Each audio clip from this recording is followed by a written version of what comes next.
Israel, the world's only Jewish state, located east of the Mediterranean Sea, and Palestine, the territory of the Arab population that hails from the Israel-controlled land, have long been known for their enduring conflict with the Israeli occupation of the West Bank and the Gaza Strip.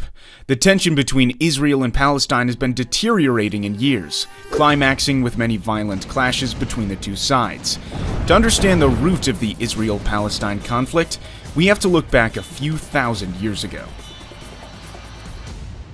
Early history of Israeli-Palestinian conflict. In the 17th centuries BC, following the call of God, three patriarchs of the Jewish people, Abraham, Isaac, and Jacob, settled in Canaan, a region approximating present-day Israel, the West Bank, and the Gaza Strip, parts of Lebanon, Syria, and Jordan. The region later had the name the Land of Israel, the Promised Land, the Palestine region, or the Holy Land. In 1000 BC, King Saul established the Israelite monarchy, which then was ruled by King David, who made Jerusalem the capital of his kingdom, and his son King Solomon, who built the first temple in Jerusalem. After the death of King Solomon, the united monarchy was split into the Kingdom of Israel in the north, with Samaria as the capital, and the Kingdom of Judah in the south, with Jerusalem as the capital.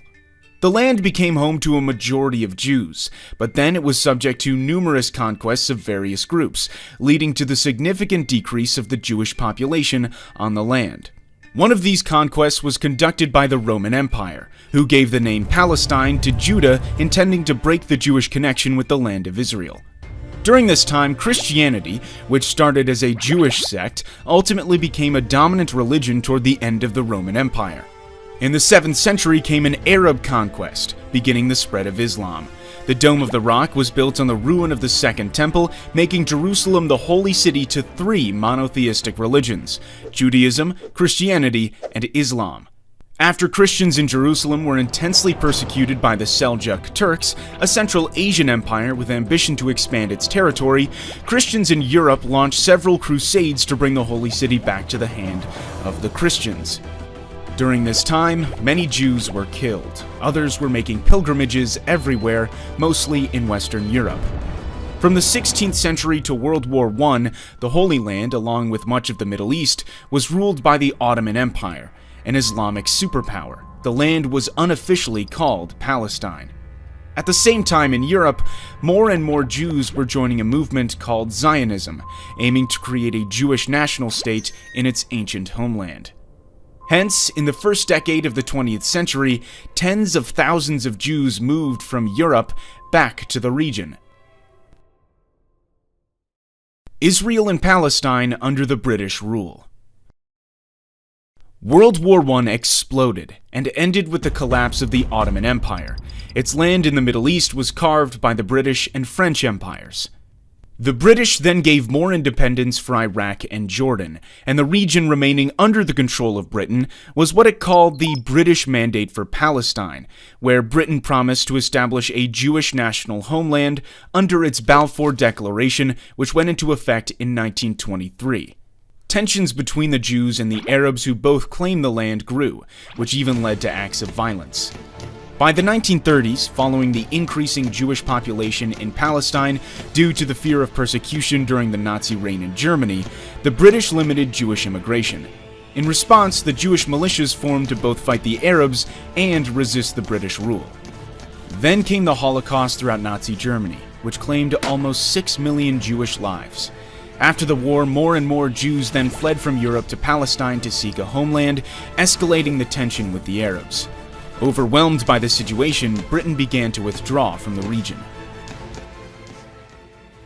The birth of the Israel state.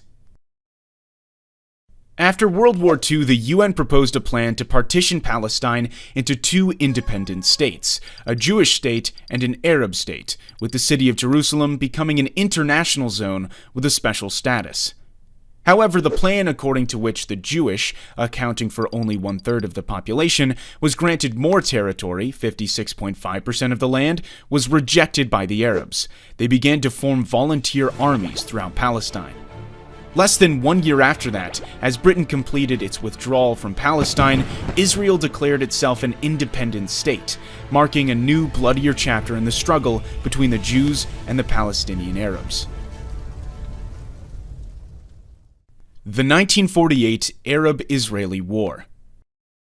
Right after the announcement of an independent Israel, a war between the Arabs and the Jews broke out, which was known as the 1948 Arab-Israeli War. The war involved 5 recently independent Arab nations: Egypt, Jordan, Iraq, Syria, and Lebanon, the Arab League, who invaded the region in an attempt to establish a unified Arab Palestine.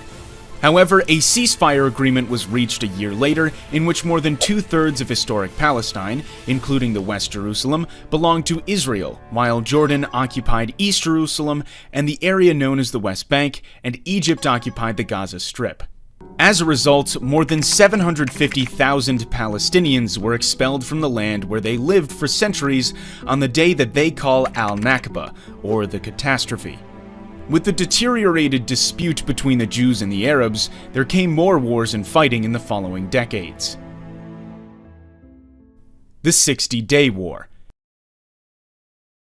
It was in 1967 when the 60-Day War broke out after a volatile period of diplomatic friction and skirmishes between Israel and its neighboring Arab states, Jordan, Syria, and Egypt. This brief war ended with the victory of Israel, giving Israel control over the Golan Heights from Syria, the West Bank and East Jerusalem from Jordan, and Gaza and the Sinai Peninsula from Egypt. Sinai was later returned to Egypt under the Egypt-Israel Peace Treaty. After the war, most Palestinian refugees and their descendants were not allowed to return to their homes, but had to live in Gaza, the West Bank, and neighboring Jordan, Syria, and Lebanon. The First Intifada and the Oslo Accords. The rising number of Israelis settling in the Palestinian territories in the West Bank and Gaza gave rise to the PLO, the Palestinian Liberation Organization, first founded in Cairo, Egypt in 1964 to create a liberated Palestine in Israel. The PLO launched attacks on Israel from its base in Jordan. It was then forced to move from Jordan to Lebanon, starting to carry out acts of terrorism against Israel. Fighting went on for years, including the Israeli invasion of Lebanon to kick the PLO out of Beirut. The PLO eventually agreed to divide the land between Palestine and Israel, but there were still more and more Jewish settlers moved into the Israel-occupied Palestinian territories. In 1987, a violent Palestinian uprising was ignited, starting from the Jabalia refugee camp after an Israeli Defense Forces truck collided with 2 Palestinian civilian vans, killing 4 of them. This was known as the First Intifada. This bloody conflict, resulting in hundreds of deaths, triggered a peace process with the signing of the Oslo Accords by Israel and the PLO, the Oslo I Accord signed in Washington, D.C., and the Oslo II Accord in Taba, Egypt. According to the Oslo Accords, the West Bank was divided into 3 areas. Area A was exclusively controlled by the Palestinians. Area B was controlled by both the Palestinians and Israel. Area C was fully controlled by Israel. The Second Intifada. Though further peace talks continued in 2000, the Israelis and Palestinians could not reach agreements on issues like the status of Jerusalem, rights of refugees, and the increased Jewish settlement in Palestinian lands. Ariel Sharon, a Jewish Israeli who would later become Israel's prime minister, visited the Temple Mount, home to the Al-Aqsa Mosque in Jerusalem. The action was deemed offensive by many Palestinians, and the Second Intifada broke out. The violence ended with Israel's withdrawal from Gaza, but continued to settle in the West Bank. Israel conflict with Hamas. Hamas is a Sunni Islamist militant group aiming to destroy the State of Israel and create an Islamic State. After the armed conflict between Hamas and Fatah, who managed the PLO, Hamas split from the Palestinian Authority and gained power in the Gaza. Israel put Gaza under a suffocating blockade, leading to several bloody wars between the two groups in the Gaza Strip, including Operation Cast Lead, Operation Pillar of Defense, and Operation Protective Edge. In 2014, Hamas and Fatah reached agreement to form a national unity government. In 2018, the U.S. Embassy was relocated from Tel Aviv to Jerusalem, which was deemed by the Palestinians as a signal of American support for Jerusalem as Israel's capital. 2021. The conflict between Israel and Palestine was reassumed by a series of hostile events in East Jerusalem, leading to several acts of violence until a ceasefire deal brokered by Egypt, Qatar, and the United Nations came into effect on May 21st. Peaceful though it may seem now, the complex and long-lasting territorial dispute between two states is a ticking time bomb that can explode any time.